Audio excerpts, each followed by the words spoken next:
They took $20,000 from his bank account without any warning. You need to watch this video in its entirety so you will know your rights to avoid things like this from happening to you. Imagine you wake up, check your bank account, and $20,000 is gone. Your bank account is negative $20,000. That's exactly what happened to an individual who reached out to me from YouTube. No calls, no warnings, just a massive bank garnishment. Now, before I proceed with this video, please like this video, please share it, but this is very important. It's a very important statement. When the CFPB was downgraded to where they are really not operational, I had a feeling that things like this could happen. CFPB regulates lending institutions. CFPB regulates debt collectors.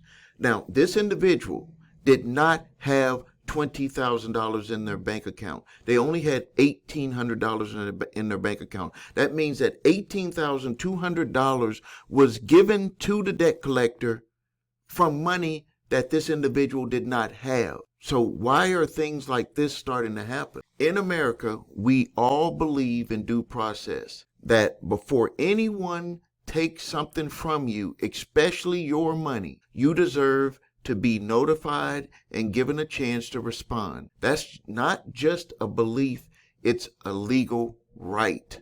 Let me tell you about what happened to a YouTube subscriber.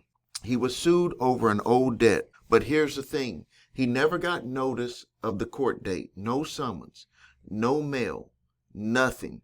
Then, out of nowhere, $20,000 was wiped out of his account by court order.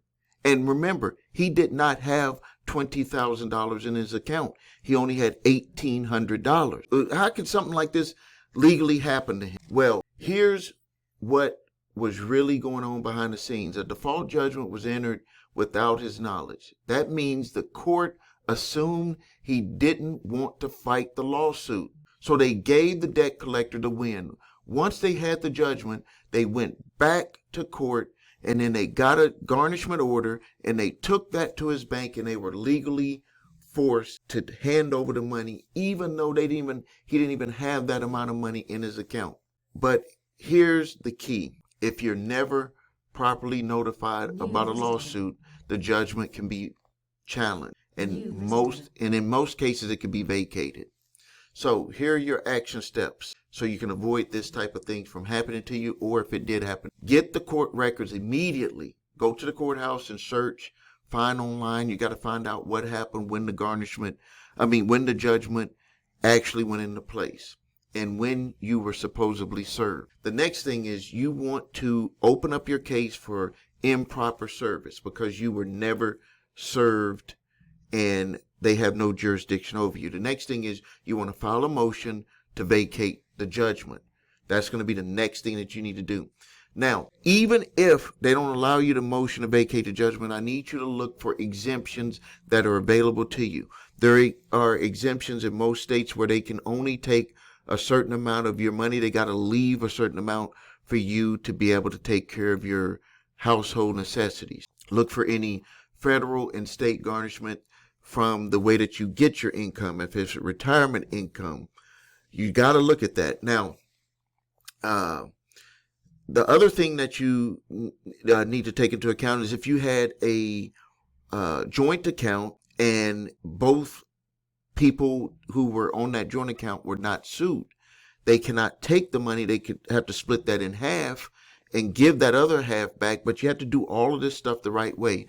And then you could use the exemptions for your household expenses to get the other amount of money back. But in this situation, we had to dig deep for some research, because for this individual, we had to, number one, notify the bank that they withdrew money that was not in the account. And according to state laws, they can take all of the money in the account before any of this other stuff that I just told you about. They could garnish the money out of the account, but they cannot put you into the negative. They cannot say, in essence, like they're loaning you the $18,200 in this situation to be able to pay the debt collector's garnishment. They are not allowed to do that. So in this situation, we had to research and get the information to the individual on what to do first with the bank, and then second with getting the exemptions for household expenses with the court, and then also notifying the plaintiff attorney. So if you find yourself in this situation, reach out to us. We will review it and tell you the action steps that you need to take.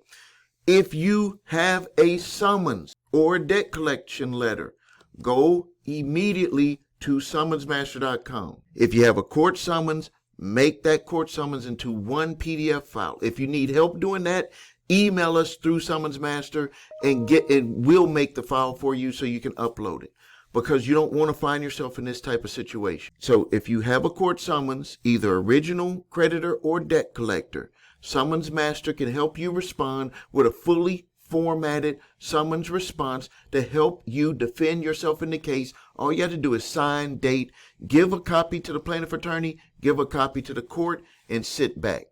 It doesn't matter if it's an original creditor or a debt collector. If you have debt collectors sending you letters, go to summonsmaster.com. There's a section. All you have to do is upload a copy of the email or the debt collection letter. It will create an exclusive certified debt validation letter that will stop most debt collectors from coming after you. And even if they decide to come after you, it is building up the evidence that you're going to need to fight in the court case.